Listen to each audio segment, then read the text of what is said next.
Hello, I'm Paul. Welcome back to TSS.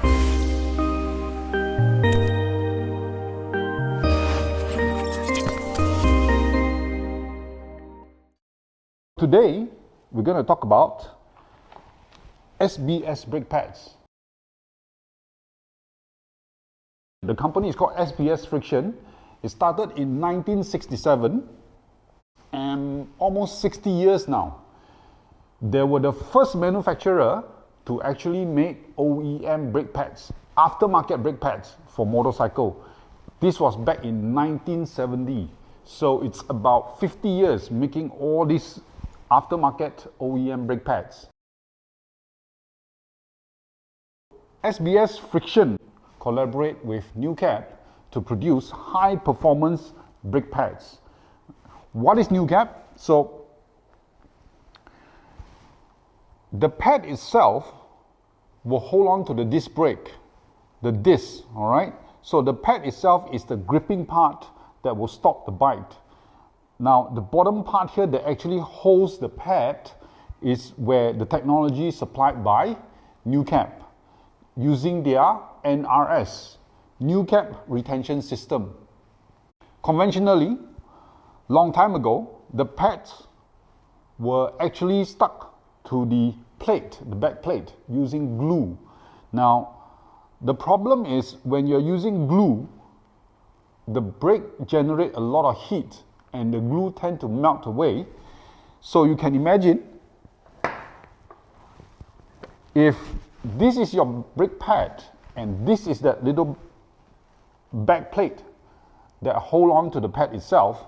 So you're going to have the back plate holding on to the pad.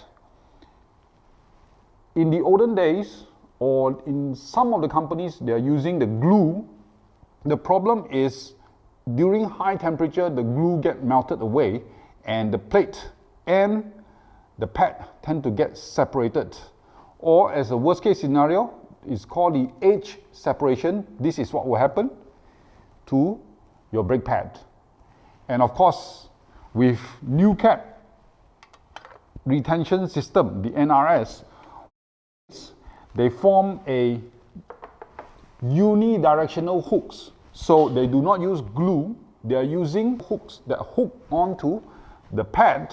It actually stuck into the pad itself, so there's no movement in the pad and there's no separation. What about the brake pad itself? How do SBS manufacture all the brake pads? There are two different kinds of brake pads that we are looking at today. The first one is the ceramic type, mainly used by your scooters and your small bikes. And then there's the sintered brake pads. So for ceramic pads, for example, the way they make the pads is actually using glue plus friction powder.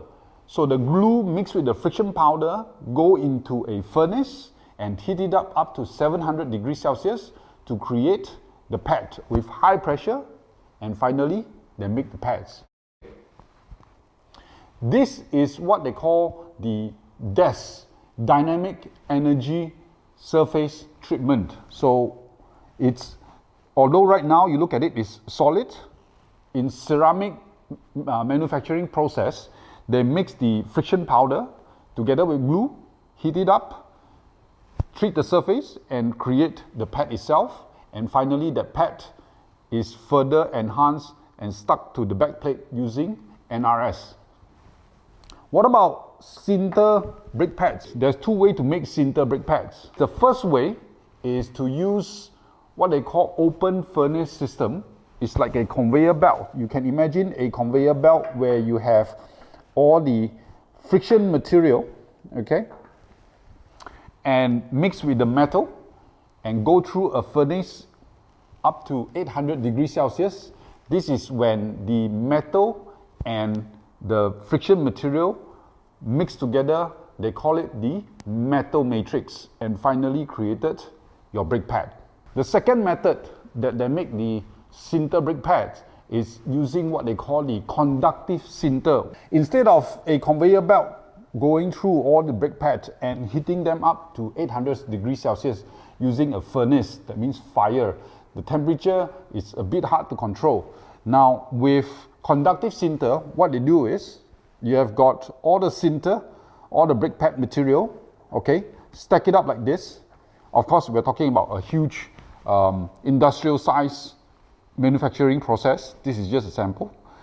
So as you stack it up, they've got this huge piston pressing down on all these pads, and then they conduct electricity and heat it up through electricity instead of using a furnace.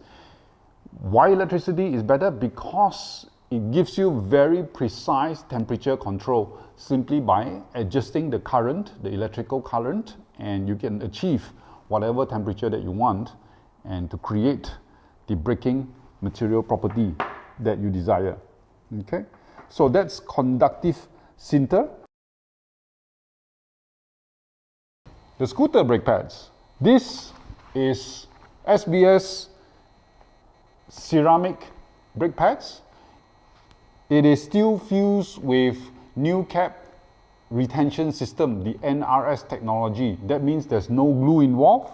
It is a mechanical grip between the back plate and the brake pad itself. It is recommended for anywhere from 125cc up to 250cc scooter. Whether you're using it for sport riding or daily commute, you can always use the ceramic.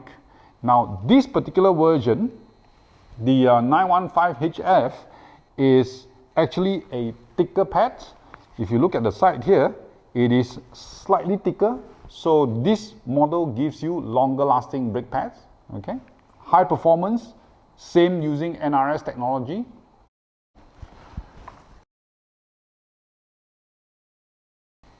Sinter version. So in this version, this is for scooter up to 500cc. This is a sinter brake pad. Okay. Now this is for any scooter up to 500cc. Okay. Still using the SBS sinter technology with NRS NUCAP retention system. That's for your scooter brake pads. What I have here is the SBS Sinter brake pad for big bikes. Anywhere from your Kawasaki ZX6 to your GSXR 1000, you can definitely use this. Now, this is also using SBS Sinter technology, Sinter brake pads, and combined with NUCAP retention system, giving you that mechanical grip of the brake pads towards the back plate. Now, this one, it heats up evenly, giving you a very strong initial bite when you first grab the brake, and there's no fade, all right? So next we have the Evo Sinter. What is Evo Sinter? It is a longer lasting brake pad, same sinter process and NUCAP retention system, giving you that mechanical grip. Amazing stopping power. This is also meant for big bikes like your Yamaha R6 to your CBR 1000, no problem. And this one is a thicker, that is why it is called the Evo. Give you longer lasting durability, and ultimately it has also got the same strong initial bite and what they call fade free. So you will not have the fading feel as you progressively press the brake.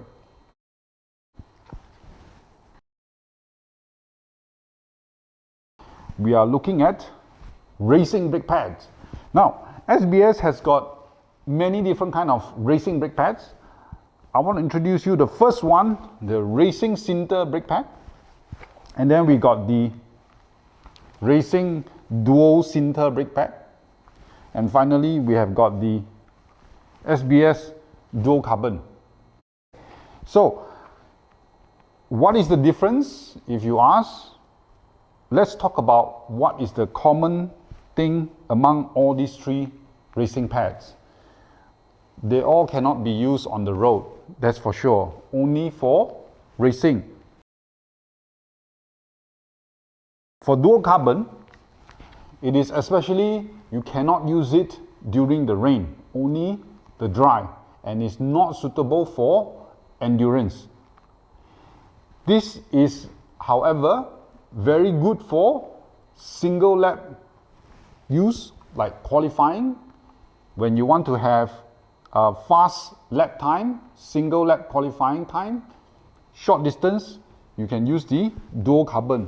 Very, very strong initial bite, and it heats up, okay, very fast, not for wet. This is the SBS Racing Sintered, same, having the NUCAP retention system for your back plate and brake pad adhesion, okay, no glue involved, very strong braking power. This you can use for Sunday track day or your local club race or MSS. Basically, it's a very affordable racing brake pad. Your dual sinter one, they call it the DS1, and the dual sinter 2, DS2. Okay, the DS1 has got very, very powerful initial bite. As soon as you grab the brake, you can immediately feel the stopping power from the brake pads itself. And compared to the DS2, which has got a more progressive and responsive braking power, the SBS DS1 Racing Dual Sinter DS1 and the Racing Dual Sinter 2 DS2 actually is used by Moto2 and World Superbike Racing. Now, we have got some anecdotal response from racer themselves saying that you can actually mix and match the DS1 with the DS2 together. So in your front disc, you have the left side, you put DS2, and the right side, you put DS1. Apparently, this gives a much better overall brake response. Okay, so that's all we have for you for this episode. I hope you have gained a lot more insights about your brake pad. And remember, next time when you go and service your bike, don't just check your oil filter or change your oil or your air filter. Also be sure to check on your brake pads, because engine makes you go faster, brakes actually stop your bike and save your life. Thank you.